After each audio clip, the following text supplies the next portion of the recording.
السلام علیکم ورحمۃ اللہ وبرکاتہ۔ قرآن مجید میں اللہ تبارک و تعالیٰ کا ارشاد ہے کہ اللہ تعالیٰ نے موت کا ایک وقت مقرر کر دیا ہے، اور جب وہ موت کا وقت کسی کا آ جاتا ہے تو پھر وہ نہ ایک سیکنڈ پیچھے ہوتا ہے نہ ایک سیکنڈ آگے ہوتا ہے۔ موت کا وقت اپنی جگہ بالکل طے ہے۔ کل ہمارے فیروز آباد میں 2 حادثے پیش آئے، ایک تو ہمارے ہی محلے میں اور ایک ہمارے محلے سے آگے ہائی وے پر۔ جو ہمارے محلے میں واقعہ پیش آیا وہ بھی بڑا افسوسناک، دردناک، اور جو ہائی وے پر پیش آیا وہ بھی بڑا دردناک۔ ہائی وے پر تقریباً دوپہر کا یہ واقعہ ہے کل کا، کہ ایک خاتون جس کی شادی 2 سال پہلے ہوئی تھی اور وہ پریگننٹ تھی، اپنی دوا لینے کے لیے ڈاکٹر کے پاس جا رہی تھی، سڑک پار کر رہی تھی اور کسی گاڑی والے نے، میجک والے نے اس کو ٹکر مار دی اور اس کا وہیں اس کا انتقال ہو گیا۔ ایکسیڈنٹ ہوا اور وہیں اس کا انتقال ہو گیا۔ بہت افسوس ہوا، اور یہیں کلوز میں رہنے والی اس کی پوری فیملی تھی، ساس سسر، فیملی میں پورا ماتم، افسوس کہ بتائیے دوا لینے بیچاری گئی تھی اور کیا ہو گیا۔ اس سے بھی زیادہ افسوس کی بات کہ اس کو جب ہاسپٹل لے جایا گیا تو جو ای رکشہ ہوتا ہے لوڈر والا، اس میں باڈی کو رکھ کر ہاسپٹل لے جایا گیا، جہاں ڈاکٹروں نے اس کو مرد گھوشت کر دیا۔ دوسرا حادثہ ہمارے محلے میں پیش آیا پرسوں دوپہر میں۔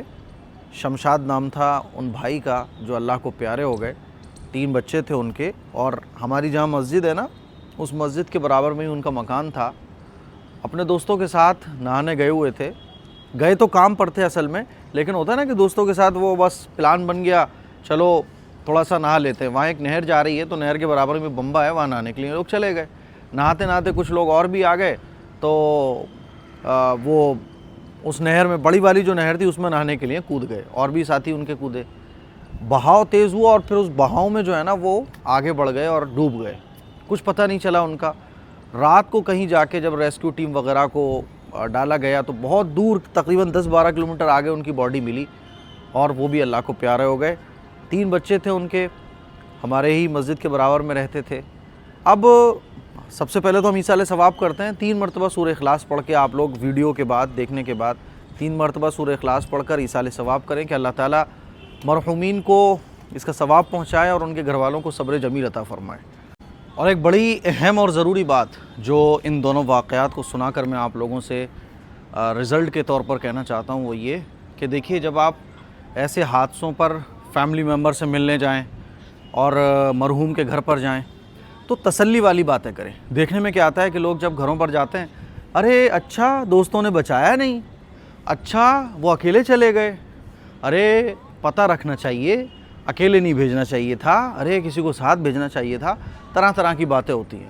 تو بھائی اس طرح کی بیتوکی باتیں کرنے سے بالکل بچیے گا، اور ایسی باتیں کیجیے جو گھر والوں کو تسلی دے سکیں، گھر والوں کو راحت دے سکیں، ان کو آخرت کی یاد دلائیے، ان کو تسلی والی باتیں ان سے کیجیے۔ یہ سنت نبوی ہے اور یہی آپ علیہ الصلوۃ والسلام کی تعلیم ہے۔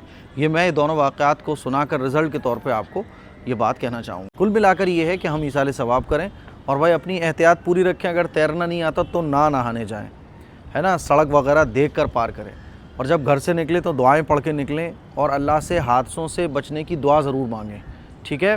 اور باقی سب اللہ کی مرضی ہوتی ہے، اور دنیا کے ریزنز تو پھر ریزنز ہی ہیں۔ یہ 2 بڑے دردناک حادثے ہمارے فیروز آباد میں پیش آئے۔ اللہ تبارک و تعالیٰ سے دعا ہے کہ اللہ تعالیٰ ہم سب لوگوں کی حفاظت فرمائے، جو دنیا سے چلے گئے اللہ تعالیٰ ان کے گھر والوں کو صبر جمیل عطا فرمائے، اور ہمارے بچوں کی، ہم سب کے ایسے حادثات سے حفاظت فرمائے۔ بہرحال اپنا خیال اپنی جگہ ہے، اور پھر موت کا وقت تو اپنی جگہ بالکل طے ہے۔ اس کلپ کو شیئر کریں۔ السلام علیکم ورحمۃ اللہ وبرکاتہ۔